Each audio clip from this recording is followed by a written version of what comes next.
Star Wars 7x7 episode 2183. Today we're going to talk about more connections that the novel Shadowfall makes to the broader Star Wars story galaxy. Punch it!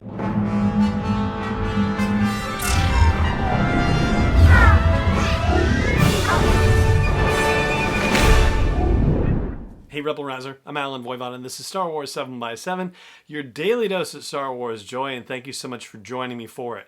So on yesterday's episode we talked about Star Wars Squadrons and how that story, the story of the single-player campaign mode of Star Wars Squadrons, ties in to the events of Shadowfall, and today we're going to talk about other Star Wars stories that tie in as well.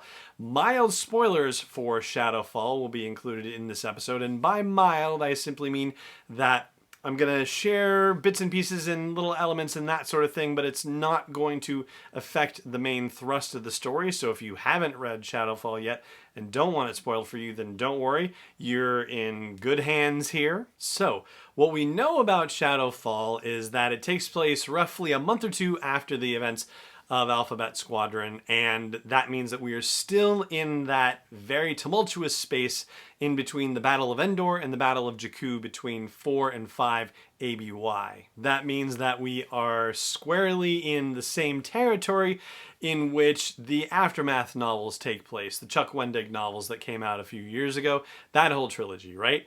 And a couple of players from the Aftermath novels are mentioned / make an appearance in the story. Moff Pandion,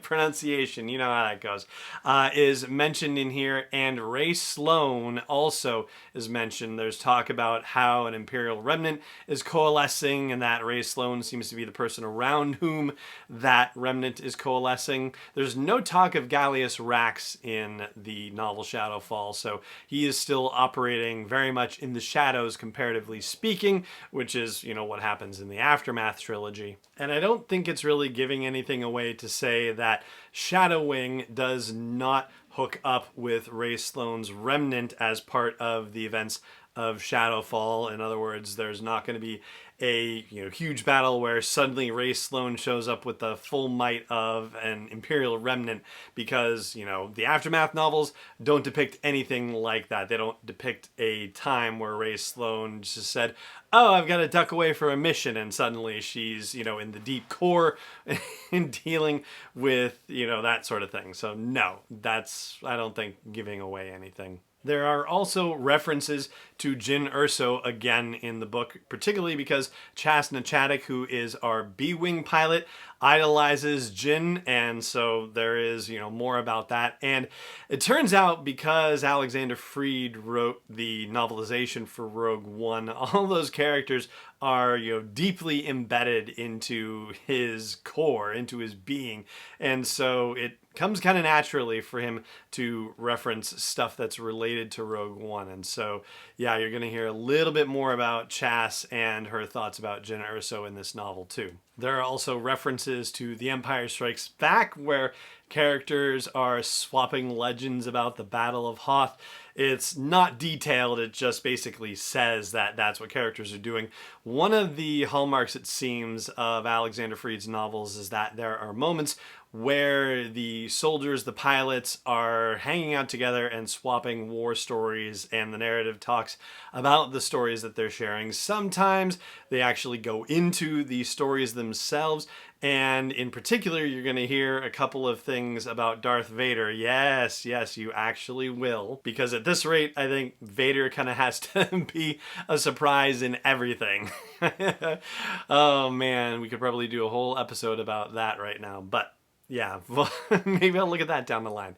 Anyway, there's also a brief reference to Star Wars Rebels and a character that is no longer with us. Also, there is no, even though Hera Syndulla appears, still no reference to Jacen Syndulla, who would be the child that she had with Kanan Jarrus that we met very briefly at the end of the run of Star Wars Rebels, but still don't know where Jason is, what he's up to, or anything like that. But the biggest connection is one that was sort of hiding in plain sight, and I'm kind of embarrassed that I didn't clue into it throughout my entire first read of the novel, and it was only as I started listening to the audiobook version that I thought to myself, wait a second, and so I double-checked, and lo and behold. So the word twilight only appears once in the novel, and it is a reference to the time of day. It is not a reference to Twilight Company. However, the 61st Mobile Infantry appears in